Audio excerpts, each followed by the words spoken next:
Welcome to the Future of Finance Marketing, where we explore what's working, what's next, and how the smartest minds in finance marketing are thinking ahead. I'm Jason Keith, and today I'm joined by Alan Plummer, Global Head of Content at the Carlyle Group. Welcome to the show, Alan. Thank you. I'm glad to be here. Thanks for having me. Let's get right into it. The Carlyle Group is, you do a lot of work in private markets. It's a big leader in finance, but what's like a quick breakdown, like a brief review of what is the main product or products you're selling and what's the main target audience for those products? Yeah, it's so the interesting thing about Carlyle is that there's a long history there in private markets. What's interesting is private markets has expanded a lot in the past 20 years in terms of there's private equity, there's growing opportunities in private credit. There's now kind of a growing interest in private markets being available to retail investors and in the wealth space. So you've got a lot of different sectors, a lot of different industries, but you've got this breadth and depth of a firm like Carlyle that's able to help a lot of different companies in a lot of different ways. And what is that precise kind of niche audience that in the individuals at those companies you're trying to reach? Yeah. So historically, a lot of private investments, you basically have what you would call limited partners. For folks that aren't familiar with private markets, a limited partner is essentially someone that invests in a private market investment, usually in what we would call kind of a vintage, where you've got kind of a round of fundraising, you would go and then basically invest in a pool of assets that would then be invested, and then that product would list over time. Historically, you're talking about a lot of companies, a lot of corporate investments in that space. So in some ways, marketing in this space is similar to B2B. It's a little more nuanced. And again, that you're talking about products and services that often are not available to the general public. Yeah, so you're a lot of big corporations, large organizations, multinationals, a lot of kind of senior finance officers making some of these decisions and researching opportunities. Correct. Yep, exactly. When I was researching you're doing a ton of content. It seems like a huge endeavor. One of the things that stood out to me is you've invested heavily, or at least like more than some brands, in owned media assets, so podcasts, newsletters, etc. What's been working well for you with those formats? Yeah, and I appreciate that insight, Jason. And we have invested a lot in owned media, with the caveat that we want to build an audience, but at the end of the day, I'm pretty channel agnostic. Right. So it's really kind of when I joined the firm, it was a lot about kind of building a structure for content that kind of spans the breadth and depth of what we do, across sectors, across products, across regions, quite candidly. And so a lot of that is building content that works on a consistent approach, regardless of platform, regardless of channel, but then is able to flex as needed based on kind of what's going on economically and what's going on in regions. What's interesting for me is, historically, I've been doing this, God, probably 20 years with a decade prior as a journalist, right? And things have changed a lot. Historically, there was always this mindset that you built content, you put it on the web, you go through SEO, and you kind of get it out there, right? I think that's still important, but my philosophy is to treat our website and our digital properties as kind of almost a content library, but not necessarily where we're exclusively looking to publish. So what's fascinating is when we're creating anything, whether it's written content, multimedia, data viz, we're thinking about where those will live in what channels. And then certain things may just be for LinkedIn, for example. Right? Like we can publish owned content through LinkedIn and with the right audience reach 150,000 people a month, right? But then we might also complement that through email newsletters where we're building our own audience or being able to speak directly to our LPs and our investors that complements kind of the owned piece that's going out on social media. The other thing I think that's really interesting to that in owned versus earned, I think the two complement each other really well. I think earned media is incredibly beneficial, but I think owned media, especially for a firm like us, is where you get to educate investors and you get to help people understand the complexities of the world and be able to really educate and influence the dialogue in a lot of different ways. So I think the two really tend to go hand in hand. And in terms of owned media, we just really take a look at how to best optimize to that, where should the right content live, what are the right topics, and just being able to build out that library and that structure that works really well for us. I'm sure amongst your subscribers and audience that is engaging with that content are the financial journalists, so they're picking up story ideas or they're thinking of you for sourcing stories. Talk to me about the LinkedIn newsletter side of it, because I mean, I've seen that ebb and flow as a tool. I do think it's great for kind of impressions. It seems like and you've seen some strong growth there. I know you have a couple LinkedIn newsletters going. What's been the key to driving both the reach of that as an opportunity and maybe engagement seems to be tougher on LinkedIn? Like you can get a large reach, but the engagement seems more difficult. Do you have any tips on either side of that equation? It does. You're 100% right. And I think that, let me start with the engagement piece. Candidly, I'm less concerned about engagement, if I'm being honest. So our head of social media, who works really closely with me and reports to me, she and I talk about the idea that when you're in the B2B space, engagement is often less of a priority, right? Any B2B product, clients are seldom going to air their dirty laundry publicly or talk about it on public platforms. So I think there's an important caveat there for anyone who's marketing in the B2B world to kind of set your expectations accordingly around engagement, especially in public arenas, right? So that kind of, I don't want to say it's deprioritized, but it's not as important of an indicator as it would be for the consumer space, honestly. And when we think about the LinkedIn newsletters, my philosophy is often kind of go to where the audience is and then kind of draw them in more closely to your own channels. The newsletters have worked quite well for us, candidly, because of the brand and the visibility. So some of that is we're kind of really working diligently to crystallize the brand and to bring the brand to life and candidly storytell, right? Because at the end of the day, it's quality. Everything is content. Everything is competing for attention. And our competition is not just other companies in this industry, but everything you read and experience online, right? So I think for us, it's kind of how do you take a well-known brand like Carlyle that's highly respected and highly regarded and really bring it to life through storytelling and authenticity using people and insights.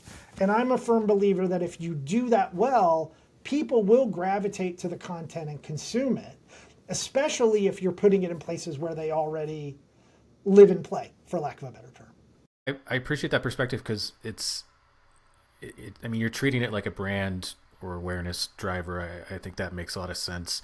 And in general, we've always had this 80 to 90% of social media audiences that are lurkers. And I do think in B2B and some regulated industries and increasingly just across the board, consumers are doing their product and buying research in a self-guided way, reaching out much later directly, if at all, sometimes. A lot more product marketing is giving them opportunities to really do it completely self-sufficiently. So I think being aware of that for those types of channels makes a lot of sense. So another piece of this I'm interested in is podcast investments. Historically, those can be more of a slow burn kind of growth channel and smaller audiences than some other media platform opportunities. What do you think podcasts, I mean, for Carlyle, where do they sit in the content mix? What's their role and what kind of signals success to you of a podcast for your purposes? Yeah, and you're absolutely right that podcasts are a smaller audience. And again, it comes back to setting expectations, right? I think when people think about podcasts, they think about the Joe Rogans of the world and kind of these multi-million listener audiences and impact. And right, the reality is you look at benchmarks. If you get 250 downloads to your podcast in the first week, you're in the top half, right? Or you're certainly doing well, right? So one of the wonderful things about the internet is it's allowed a lot of people to create content, and it's democratized content creation and the ability to contribute to a multitude of dialogues and a multitude of insights. It also means it's really important, I'm going to come back to quality, to produce good quality content, to separate the wheat from the chaff. To your point around the podcast, though, it really sits for us as kind of a complement to other places. When we're looking at messaging and what we build out, creating podcasts oftentimes will go hand in hand with research papers, with white papers, with deep dive analyses that we do. We have a podcast series that's hosted by Jason Thomas, our global head of research. Jason is an incredibly intelligent economist, probably one of the smartest economists I've worked with. Guy's just super smart. And so every month he brings on a guest and they do a really deep dive into kind of the macroeconomic landscape and what's going on and perhaps a particular trend, right? That may not be of wide interest to a broad swath of the population. But here's the thing though, if Jason can reach a set number of people every month through getting him to do a 30-minute podcast with us, that is comparatively a much broader scale than Jason having all those conversations individually. Or how many client meetings does he have to do to have the same conversations, right? So again, it's kind of what does success look like? And for us, when you're dealing with a space like ours that is highly relationship focused, back to your previous point, you're absolutely right that we look at ourselves as top of funnel. We're not going to drive the decision, but we're certainly going to influence brand perception and reputation, and in theory, move us down the funnel from consideration to preference, right? But we know where we play with that. And so everything we create is just a different piece to the puzzle where we hit people. And so I'm less interested in the number of people that listen to a podcast, but are we getting the right people? Because it may only be a couple thousand people, but if it's the right people at the right companies and the right roles, that just means the world to us. Far more than just the raw metrics themselves. I call this space of owned content that allows you to spend more time and more meaningful moments with people trust content. I think at its base, and it's hard to deny that getting to spend a half hour with an audience on a weekly basis, just the value of that for these types of relationship needs that you're describing. This podcast, just to drill into this specific use case a little more, they're speaking broadly about research and economic trends outside of just Carlyle owned research, I assume, right? But it also correct. allows them That's correct. to bring in Carlyle research when they want to speak about that too. It is, we try, I'm very adamant to not make our content overly promotional. It's essentially, we really always lean heavily into insights and education, right? No one wants to be sold to in this day and age. We're all too savvy, we're all too smart. We all are looking for content that makes us better at our jobs, that educates us, helps us improve our lives, or helps us get ahead in some way. No one is ever going to, in my experience, really engage heavily with content that is clearly self-promotional. So if anything, I'm always trying to add that lens to every piece of content that we create, Jason. Like it can and should not be overtly promotional, and quite candidly can't be in this industry, right? Like that's not a good use of our time and resources. For the newsletters, for the podcast and other investments where you're featuring employees, leaders within the company, subject matter experts, what does it look like to identify, train, support that internal talent? Yeah, it's a great question. I think there's a lot, if the Venn diagram, there's quite a bit of overlap between media trained SMEs and executives that are out in the public arena, again, on the earned side, and what we leverage on the owned side. So back to your point around investing in owned media, where I see this industry going, and probably a lot of marketing in general, depending on who you talk to, is kind of a growing connectivity between comm/PR/media and marketing, right? The two really need to go hand in hand these days. And for us, our machine, our operation works the best when everything is in sync, right? Because if you've already got the right talent, you've already got the right SMEs that are appearing on Bloomberg, that are out making media appearances, that are speaking at conferences around the world. Those are also the people that are media trained, highly knowledgeable, and who we can just ask to guest spot on a podcast or a video with us and knock it out of the park. So we're fortunate in that sense, candidly. We have a pretty solid bench strength, and we rely on our PR and media colleagues to identify that talent and coach them, that we can then tap into those environments and those individuals. And you're putting a lot of these experts, leadership folk at Carlyle on video. I think you've invested more in video than some brands. You're producing a large volume of that content. How do you think about video strategically for content marketing today? What is that perspective? So video strategically is increasingly important, right? And I think for proof of that, you need to look no further than kind of what's going on with LinkedIn today, right? Like LinkedIn, more and more, every time we log on, you really start to see more and more profile videos that people shoot on their phones, right? People giving advice or 30-second snippets or things that feel very akin to TikTok, right? But are business oriented and living on LinkedIn. So, for a brand and a company to not be investing in multimedia and video, they're kind of missing out in many ways. So we oftentimes approach multimedia in terms of content mix. And to your question around content marketing, we really start with the idea. Where is it best suited? What's the message? Is it visual in nature, or is it more nuanced and needs a written component? Sometimes it clearly leans more towards one versus the other.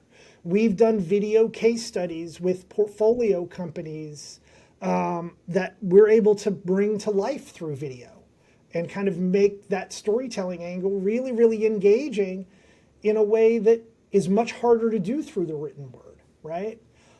Sometimes we're able to take a dual approach where we're able to talk about our thought leadership and kind of our messaging and our content through a written combination of content, social media, and video. So we're often trying to look at these holistically.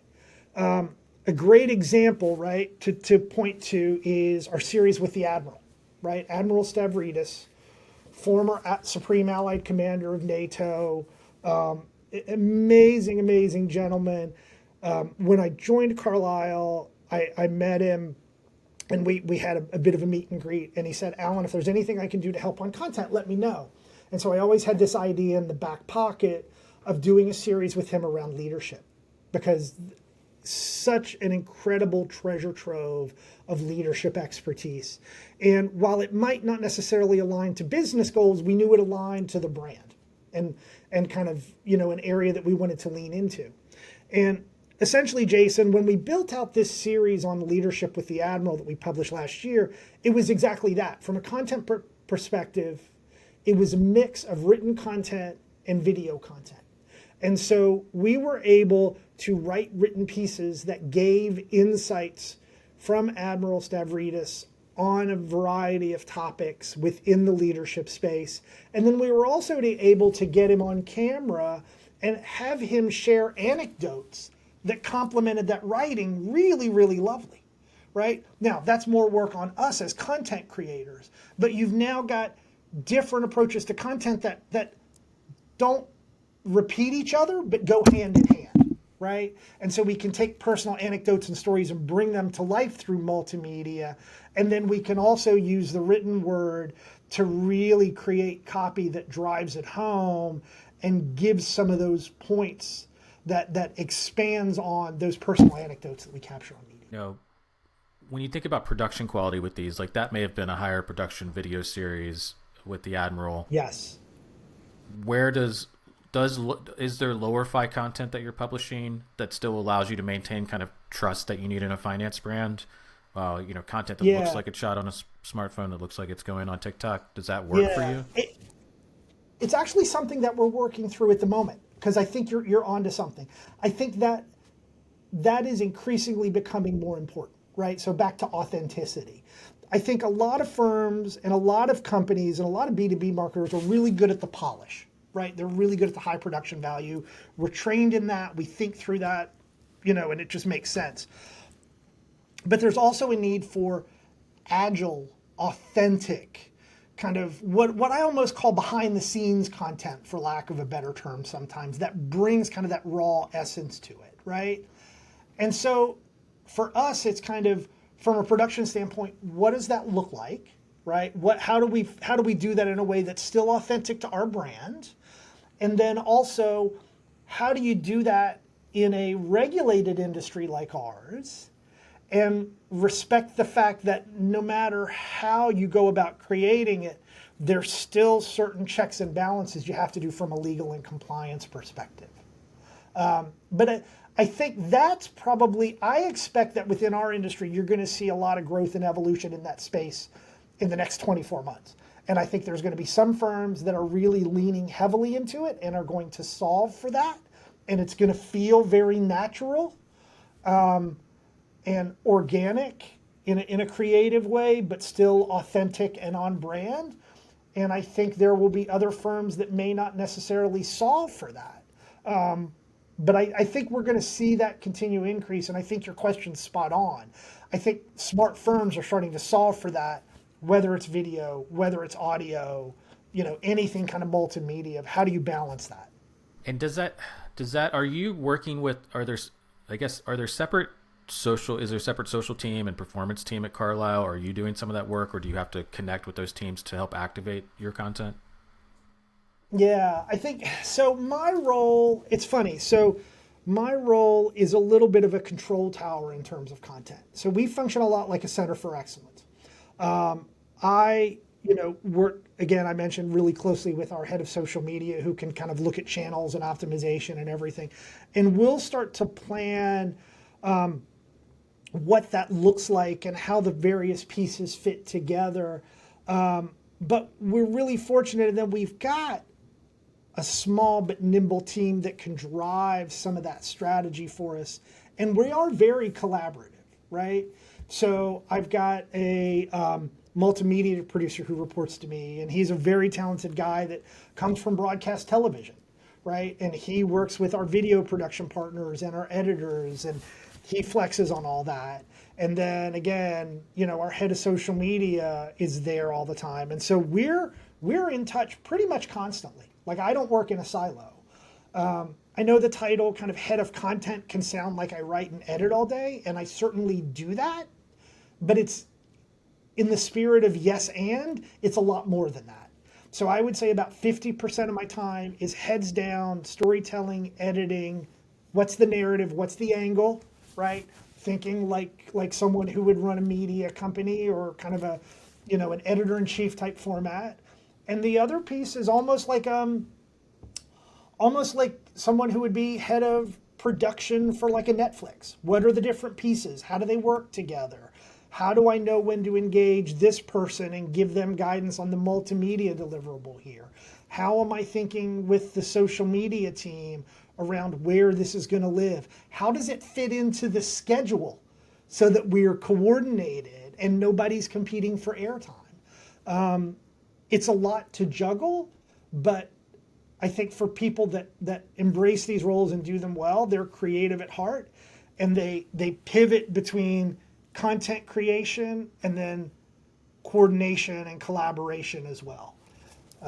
Yeah, I mean, it's always great when you're able to have content and social and performance and even brand work together. There's so much to learn and complement across that. It is hard to do that with large organizations, but when maybe sometimes with B2B or regulated where content is a little bit more of a leader in the org, that might be more possible. So it sounds like you're finding a lot of those opportunities. And it's to add to that, Jason, it's one of the things that I like about being at Carlyle so much is that in many ways we are still able to function, in ways that might feel like a small company or a startup, despite our size, right? Everyone here is willing to flip the switch and shift between strategic thinking and kind of getting their hands dirty and contributing and supporting each other. And we've been able to build a team that not only is collaborative, but we have each other's backs. And so there's this kind of, we succeed together or we fail together, right? Like that's a big part of my leadership style. And the team here truly operates that way. And we're able to do that, one, because of our culture, and two, candidly, to your point, because of our size. You're 100% right that in a large organization like roles I've had previously, that can be much harder to do just because of the number of individuals involved. It makes it really difficult. You mentioned that you take a little bit of a channel agnostic approach to publishing distribution. I'm curious, just trend wise, I see podcast and newsletters underinvested. That's changing a little bit, but I think still underinvested. I see YouTube is underinvested. Are there any other channels? I mean, maybe you have some thoughts on YouTube, but are there any other channels or platforms that you think are underinvested broadly in finance right now? I think you're right about YouTube. I think that the trick with YouTube is, where does it fit beyond kind of a video repository, right? The trick with YouTube is YouTube often can be a destination when you're looking to learn about something, but where do we drive people to? What's the CTA? Are we driving them to YouTube? Are we driving them to our website? And so there's questions around that. For me, it's more about, where do various channels and platforms fit within the structure and the ecosystem, right? So case in point, early days of Twitter, former financial journalist, I was a Twitter junkie, right? If we go back in time, it was a news feed. If you were in PR, if you were a journalist, if you were a news fan, you used Twitter. You lived and died by it daily. And it was also a great way to have conversations around certain topics, right? Regardless of what you think about the platform today or where Blue Sky is going or anything else, that fit a very specific niche for us when I was in previous roles back then. I'm not sure in the B2B space that that's quite as necessary, right, for the types of things we're doing. If I were in crisis comms, totally different story, right? If I were in PR, totally different story.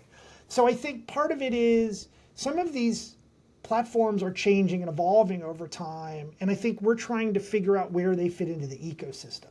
So like we talk a lot about Instagram. I think Instagram is a great platform for creative visual individuals, right? Artists, filmmakers, whether it's Instagram or TikTok, it works really well. I think the interesting thing for us is, okay, does that then become, is that a brand play, right? Because we're not going to go, no financial firm should be going on there talking about products and services, right? But is that a brand play? Is it an HR play? Is it a cultural play, right? And how does that fit within that kind of ecosystem and strategy? I don't think there's any channels that are being underinvested from our end. I think the biggest thing is, again, back to my previous, to things that I often say, which is sometimes less is more. Just because a channel is new and sexy doesn't mean that you and your brand need to embrace it and be on it, right? Especially in the B2B space. The other piece to that I think that's really interesting is, some channels stay relevant for valid reasons. Email is always going to be critical, right? Email might have fallen out of fashion for a while, but it's incredibly powerful when people opt in to receiving your emails, whether it's a newsletter or anything else. It's a direct line of connection. And when they open that email, you're not competing with other things in an algorithm. You're not competing with other things in the feed. So yeah, I think we're in this state of evolution where we'll see where things evolve. But I'm usually not a first adopter approach. I'm more like a second wave adopter. Let the dust settle a little bit and see how it plays out within kind of the ecosystem of channels, and then let's apply it appropriately. I think that's a smart take.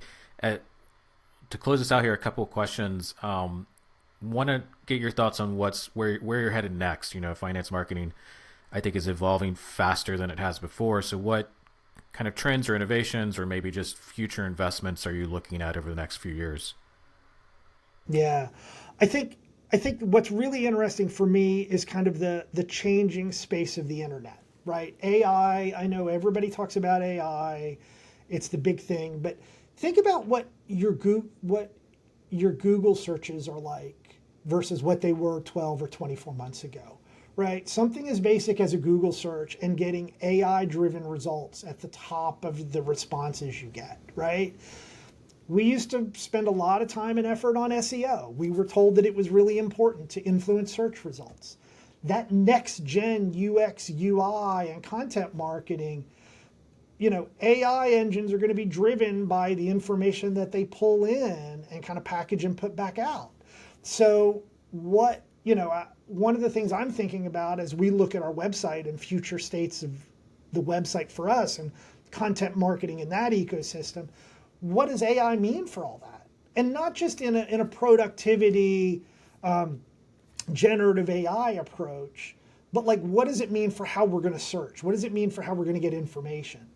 What's going to happen when we move away from mouse clicks and more towards prompt or voice, right? We started to see a little bit of that with smart devices like Alexa and Siri and others. And I think that's bridged the gap a little bit. But I think that is going to become really, really critical down the road for all brands. And I think that's going to be really, really important as well as things kind of continue to evolve. Understanding those new discovery channels and the trends there, that makes sense. And that is where first mover advantage comes into play, right? Like you want to be able to influence the answers that AI gives you. Like you started off by asking me about private markets, right? Somebody eventually is going to influence AI machines when someone asks an AI interface, help me understand private markets, right? And so there's a white space there. There's opportunities for brands to help influence some of that and advocate for some of that and provide accurate information versus kind of, waiting to see how all that plays out. Yeah, it's going to be fascinating. I love seeing the data and the trends shift there. So something to watch. All right. Our final question, Alan, what's one lesson you wish you had learned earlier in your marketing career? Just one. No, this is a good one. I think I'll say it this way. Keep your ego in check. Keep your ego in check. And what I mean by that is I've been doing this long enough that I've had a lot of experience in different areas. And I like to joke with people that work with me two things. One, I've always got an opinion, but it's often not right. And two, I generally know enough to be dangerous. And so, like, when I'm working with our head of social media, having been someone that built social media, albeit several years ago, I'm not on the cutting edge of that space, but I know enough to ask really intelligent questions, right? As a Gen Xer in this space, I'm very fortunate to be surrounded by an incredibly talented team of people that have great runway ahead of them. And that's another thing that I really love about Carlyle and this firm and where we're headed in this marketing team. But it also means that I look at my career and my role and my skills differently than I did 10 or 20 years ago, right? Because our roles and responsibilities in these kinds of environments evolve. And as we move through our careers, if you're a successful marketer and you're like me and you are encouraged to continue to learn, or you're motivated by personal growth and staying on that cutting edge like you and I are talking about and like folks like you and I are, you're going to build a breadth and depth of experience. And eventually you're going to realize that in a mature marketing organization, you can't be in the driver's seat for everything. You may have opinions, you may be able to provide support and guidance and coaching, but you really can't drive everything yourself and everything personally. So for me, it's kind of recognizing what your strengths are, what your passions are, and then being able to be supportive and consultative to colleagues, but not feeling like you have to be right and be the driver of everything. Yeah, I appreciate that. And by the way, nobody wants to work with those people anyway. That's true. Learning how to ask questions and listen. The ego point. I love that. Alan, thanks for taking the time to join me today. I think a really value-packed conversation. Thank you. Thanks for having me, Jason. It's great to be here, and I love our chat. Thank you. Thank you again to Alan for a great conversation. See you next time on The Future of Finance Marketing.